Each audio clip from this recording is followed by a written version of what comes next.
You are watching BNS News.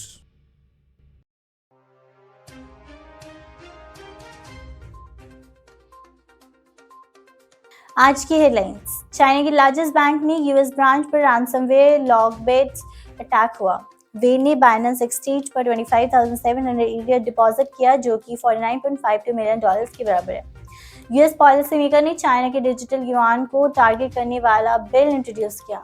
South Korean के biggest crypto exchange के head पर data manipulations का non guilty फैसला।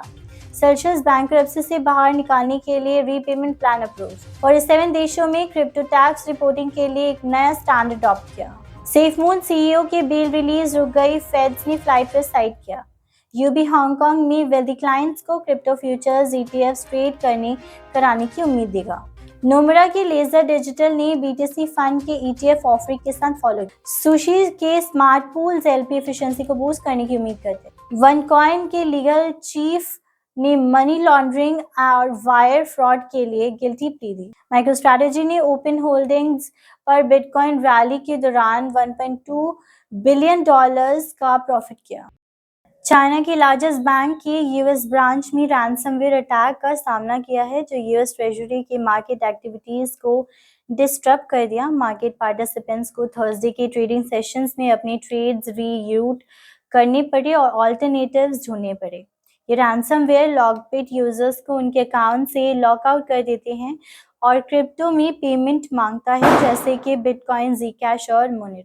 Popular Chinese crypto journalist Colin Wu ने एक ब्लॉकचेन वॉलेट को स्पॉट किया है, जो कि आज नवंबर 9, 2023 को एक सिग्निफिकेंट ETH ट्रांजैक्शंस किया है। वो ने एक्स पर पोस्ट किया है कि यह पर्टिकुलर वॉलेट ने 25,700 ETH बाइनेंस पर ट्रांसफर किए, जो कि लगभग $49.52 मिलियन के बराबर है।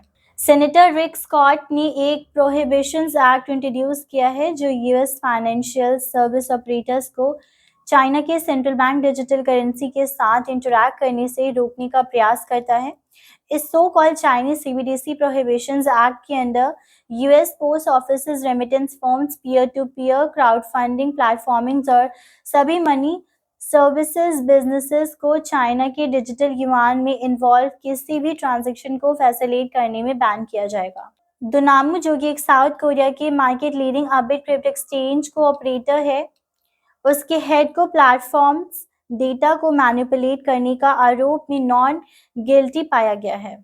सेल्सियस नेटवर्क, जो कि फेल क्रिप्टो लेंडिंग कंपनी है, बैंक्रप्सी से बाहर आने के ट्रैक पर है, क्योंकि एक जज ने उसके कस्टमर्स रीपेमेंट प्लान को डेलावेयर बैंक्रप्सी कोर्ट में थर्सडे को अप्रूव किया।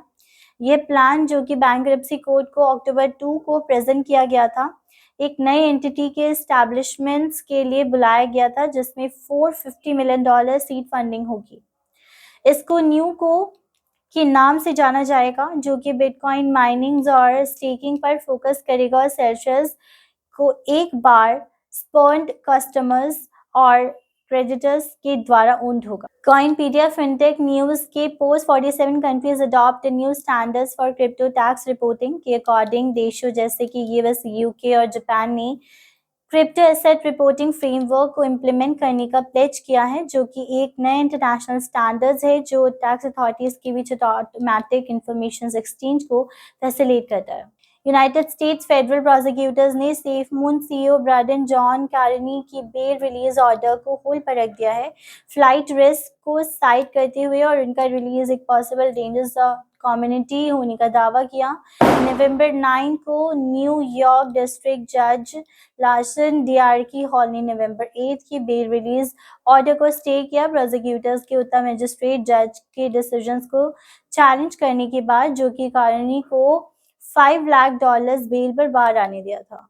UBS ग्रुप अपने कुछ क्लाइंट्स को हांगकांग में crypto linked exchange traded funds trade करने की अनुमति देना जा रहे हैं, एक मूव में जो कि उसके राइवल HSBC को नासिक मार्केट में टैप करने के लिए मैच करता है।